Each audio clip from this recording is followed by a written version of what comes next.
天师教上下愿以天蓝宗为尊。无极宫恭送天蓝宗老祖，恭送老祖。哎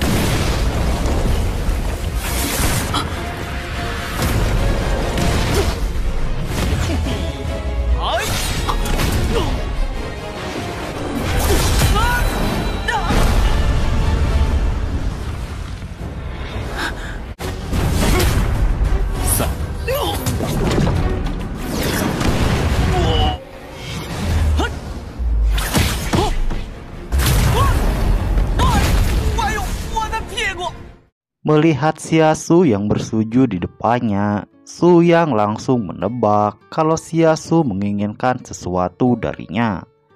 Xiaosu juga tidak menyembunyikannya dari Su Yang karena dia ingin menjadi seorang pangeran. Mendengar ini, Su Yang bersedia untuk membantunya. Tapi Su Yang meminta 3 syarat kepada Xiaosu.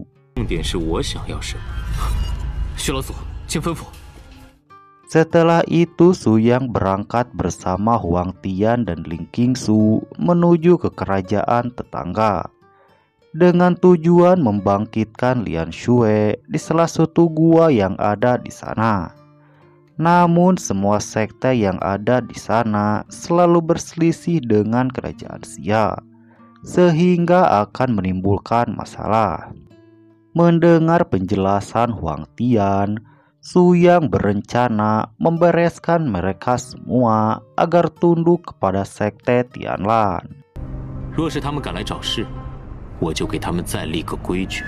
Tapi saat dalam perjalanan, Su Yang menemukan sebuah jejak pedang yang telah membelah bumi. Setelah memperhatikannya beberapa saat, Su Yang bisa menebak siapa yang telah melakukannya. Dengan ini mereka bertiga lalu turun untuk memastikan jejak pedang ini. Namun baru saja berjalan beberapa langkah, mereka dihadang oleh monster yang ada di sana. Muncul juga 2 orang praktisi dari sekte pedang surgawi yang ada di wilayah utara. Melihat Su Yang dari kerajaan Xia, 2 praktisi ini lalu bergegas untuk membunuh mereka bertiga. Tapi Ling Qingsu langsung maju dan membantai 2 praktisi beserta monster yang menghadang mereka bertiga.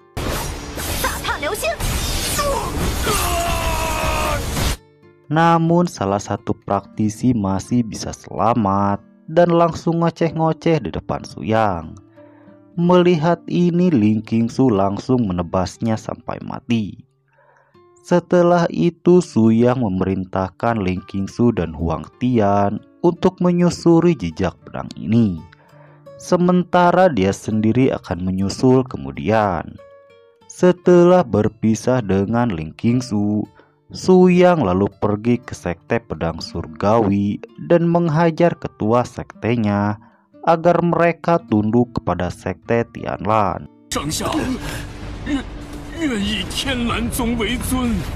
Kemudian Su Yang melanjutkan perjalanan ke aula jiwa suci.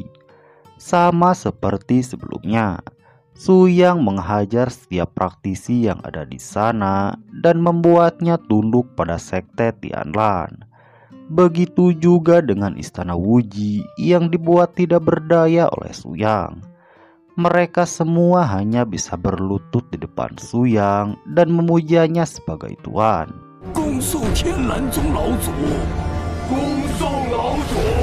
Di sisi lain, Huang Tian sedang membakar daging monster yang dikalahkan sebelumnya. Sedangkan Ling Qingsu sedang berkultivasi di depan sebuah pedang yang besar. Ling Qingsu juga langsung menerobos Nerchen Soul tahap akhir dalam waktu yang sangat singkat. Beberapa saat kemudian muncul Su Yang dan menjelaskan kalau pedang ini diberikan ayahnya Yude dan hampir tidak pernah terlepas. Su Yang juga menjelaskan kalau pedang ini adalah milik seniornya yang telah pergi ke alam atas, sehingga membuatnya kebingungan karena pedangnya ada di sini. Su Yang lalu membuka segel yang mengekang pedang seniornya ini. Seketika itu langsung terjadi fenomena alam yang mengguncang seluruh hutan tempat mereka berada. Fenomena ini terbentuk dari energi pedang milik Yude.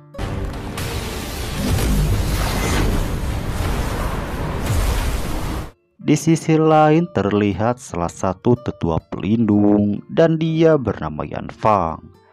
Dia juga sedang memakan monster hasil buruannya. Yan Fang lalu memerintahkan muridnya untuk menguliti monster ini untuk dirinya. Tapi salah satu muridnya mengingatkan sesuatu yang membuat Yan Fang marah dan langsung membunuhnya. Hal ini juga membuat murid lainnya ketakutan bukan main dengan kemarahan Yan Fang. Yan Fang juga melihat energi pedang milik Yude yang dilepaskan oleh Su Yang. Namun terdengar suara panggilan agar setiap tetua pelindung berkumpul di sekte. Sementara itu di markas para tetua sekte wilayah utara, mereka sedang berdiskusi dan membicarakan pedang milik Yude yang diambil oleh Su Yang. Semua orang juga sangat menginginkan pedang itu karena kekuatannya yang luar biasa.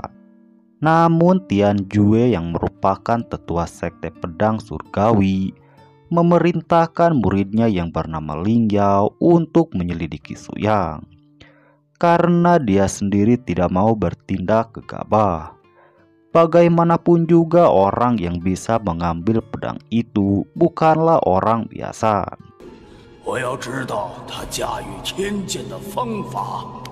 Sementara itu di sekte pedang surgawi, Yan Fang sedang marah-marah karena tidak terima pedang Yude telah diambil oleh Su Yang. Dia lalu pergi ke kerajaan Xia untuk menemui Su Yang. Melihat tindakan sembrononya, salah satu tetua pun akan ikut untuk menemani Yan Fang ke kerajaan Xia. Di sisi lain, Su Yang sedang mengumpulkan energi spiritual untuk membangkitkan Lian Xue. Dia bahkan menarik energi dari ratusan mil jauhnya agar bisa membangkitkan Lian Xue. Setelah beberapa saat, jiwa Lian Xue sudah mulai stabil. Tapi Su Yang harus menemukan jiwa yang cocok agar Lian Xue bisa dibangkitkan sepenuhnya. Ling Qingsu yang mendengar ini langsung mengajukan dirinya untuk jadi pemandu agar Lian Xue bisa bangkit.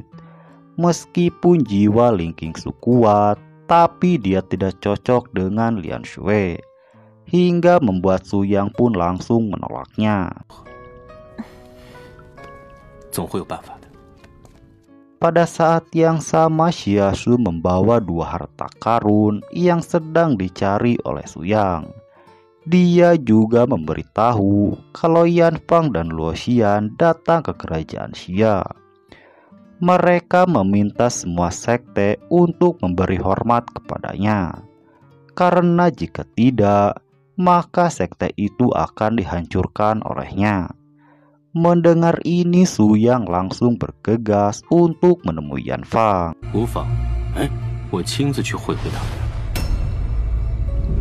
Sementara itu di kerajaan Xia, Yan Fang sedang kesal karena tidak ada satupun sekte yang datang menemuinya. Di seberang meja, Xia Shan lalu memberitahu Yan Fang kalau di kerajaan Xia hanya ada sekte Tianlan, karena semua sekte yang lain telah bergabung. Beberapa saat kemudian Su Yang pun datang ke aula. Ketiga pangeran juga langsung memberikan hormat saat melihat Su Yang. Su Yang sendiri tidak banyak basa-basi dan menuju kursi yang sudah disediakan. Melihat Su Yang sudah tiba, Yan Fang langsung meminta agar pedang yang diambil oleh Su Yang dikembalikan, sehingga membuat si Ting Peng dan Kong Yan tidak senang. Melihat tindakan Yan Fang, Su Yang lalu memberikan izin agar si Ting Peng bertarung, dengan syarat dia tidak boleh kalah.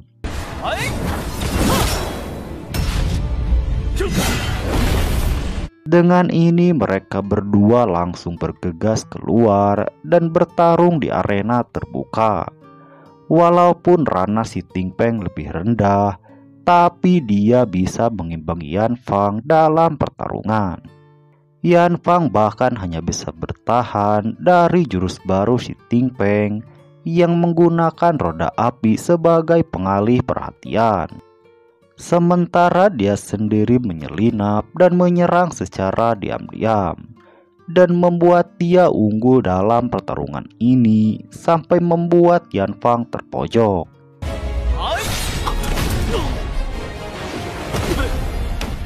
Kesal karena si Ting Peng menggunakan serangan diam-diam, Yan Fang lalu menggunakan teknik terkuatnya. Yan Fang lalu mengaktifkan niat pedang yang dia serap dari pedang Yude sebelumnya. Pada serangan pertama, si Ting Peng bisa menghindari serangannya. Dia bahkan mencoba menyerang balik, tapi perbedaan ranah kembali menjadi hambatan si Ting Peng. Walaupun si Ting Peng bisa menghindari serangan kedua, tapi dia terkena serangan telak dari Yan Fang yang membuatnya terkapar.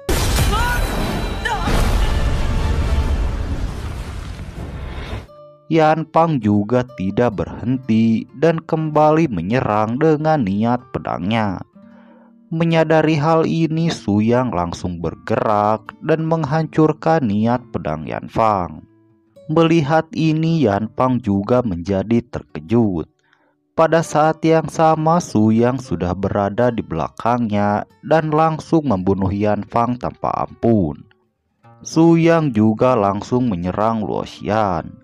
Akan tetapi itu bukan tubuh aslinya, melainkan hanya tubuh pemisahan jiwa, sehingga dia bisa lolos dari Su Yang.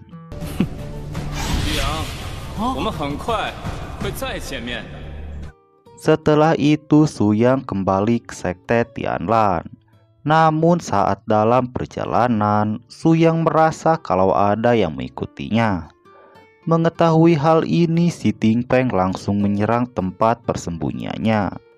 Si Ting Peng juga langsung menyerang penguntit itu yang ternyata adalah Ling Yao.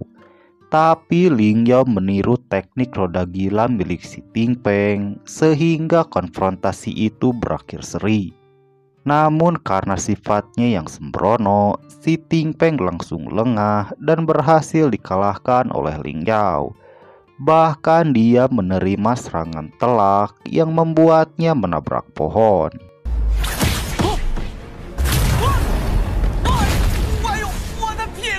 Melihat ini, Kong Yan langsung bergegas untuk menggantikan si Ting Peng. Akan tetapi Ling Yao bisa meniru semua teknik dari lawannya, sehingga membuat Kong Yan terkejut. Menyadari teknik bayangan cermin milik Ling Yao, Su Yang langsung mengeluarkan kekuatan jiwanya, sehingga membuat Ling Yao lemas dan tidak sadarkan diri.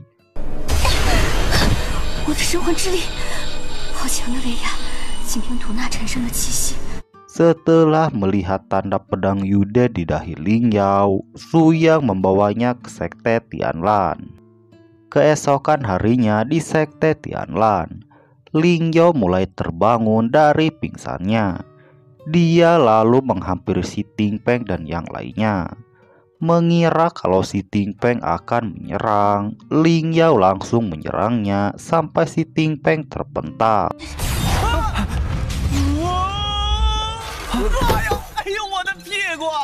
Namun pada saat yang sama datang Ling Qingsu yang membawakan makanan. Melihat ini, dua murid lainnya langsung kabur karena Ling Qingsu yang tidak bisa memasak sehingga makanannya tidak enak. Berbeda dengan murid sekte Tianlan, Ling Yao langsung mengambil makanan Ling Qingsu dan menghabiskan semuanya. Hal ini membuat Kong Yan dan Si Tingpeng keheranan karena Ling Yao yang bisa memakan masakan Ling Qingsu. 这你都能吃得下去？你平时都吃的什么呀？ Mendengar ini, Ling Yao menjelaskan kalau biasanya dia hanya makan obat spiritual, pil dan batu roh. Hal ini juga membuat mereka berdua terkejut karena itu bukan makanan manusia. Tapi Ling Yao langsung marah karena Si Tingpeng mengatakan kalau dia binatang. Pada saat yang sama, San Yang memanggil Ling Yao untuk bertemu dengan Su Yang. 老祖在大殿等你呢，你快去吧。 Akan tetapi setelah itu cerita pun berakhir. Nah, segitu dulu alur cerita Lian Qixi Huaiyan episode kali ini. Saksikan kelanjutannya di part berikutnya.